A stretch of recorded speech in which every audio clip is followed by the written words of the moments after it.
Alright, so I've been cleaning up a lot of stuff in the rack, working on the power.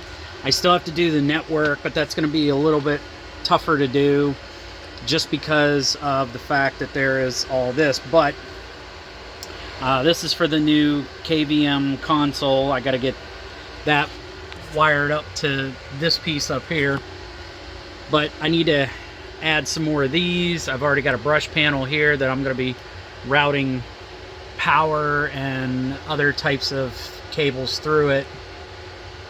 I also have ones that are similar to this, but I can run cables along, and then there's a brush panel in between so that I can run cables through to connect. So I'm going to be working on this a good bit, but I definitely did a lot of things. I bought some 1 foot and 2 foot power cords to set up here to connect to here. I'm also thinking about replacing the power strips there from these ones from Harbor Freight to ones that have more power outlets in them, maybe either 20 or 24. That would make it a little easier to route power to everything. I haven't decided. It's just things that I'm thinking about. Plus, I also want to find some way to route the fiber optic cables, just because I don't like the way I have them situated right now, and I'd like something a little bit better than what I have.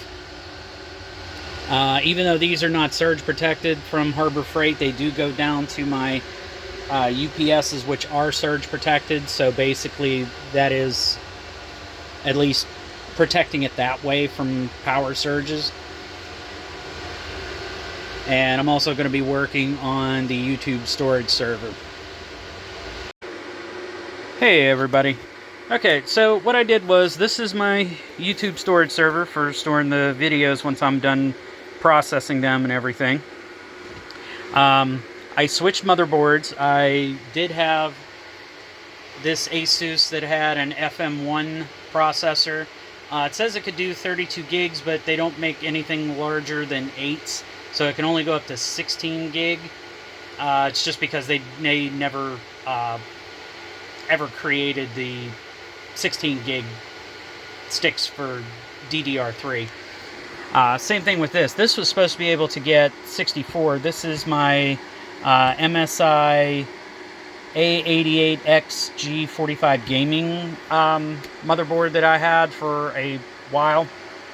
I put it in here just because the fact is that it has more PCI lane slots, and with the FM2 Plus chip that's in this, this runs at 16. This is the fiber connection that's going to go to the network. This is the hard drive controller card to give me all 12 drives in this particular machine.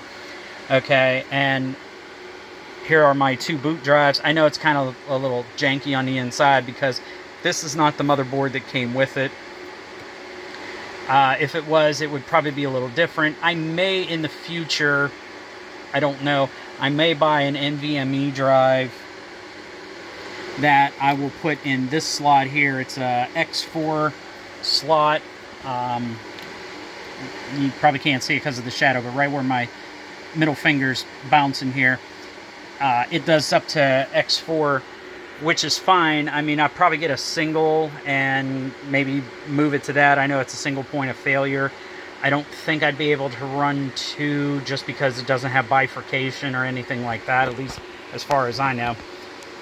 But that's just an update on this.